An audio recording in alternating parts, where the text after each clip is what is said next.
ప్రతి ఒక్కరికి అహం, ప్రతి ఒక్కరికి ఆశ, ప్రతి ఒక్కరికి నిరాశ, నిస్పృహ, అశాంతి. ఇక ఎట్లా ప్రకృతి సహకరిస్తుంది? ప్రకృతి సహకరించాలంటే ఉల్లాసం ఉండాలి, ఉత్సాహం ఉండాలి, సాధన పరంగా ఉండాలి. భగవంతుడికి మనం ఏమి ఇంటిమేషన్ ఇస్తున్నామో తెలియాలి, తెలియపడతారు.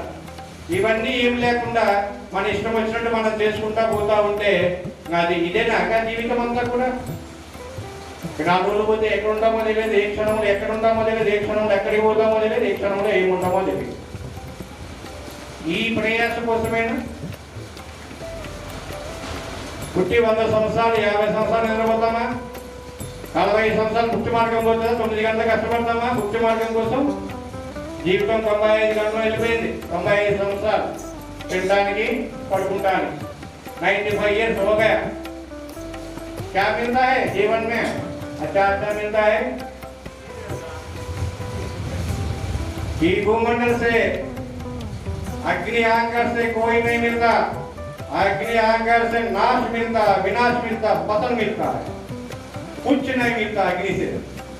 अग्नि अहंकार से कोई नहीं मिलता जगत में, कोई नहीं मिलता. కాబట్టి అహంకారం ఎప్పుడు కూడా పెను ప్రమాదం. మన చుట్టూ చుట్టేస్తుంది, సాలెగూడు చుట్టినట్టు చుట్టేసి ఆ సాలెగూడులను పెట్టి చంపేస్తుంది అహంకారం. అహంకారం లేకుండా ప్రశాంతమైన భావనతోటి ప్రశాంతంగా అందరూ కూడా సుఖశాంతులతో జీవించాలని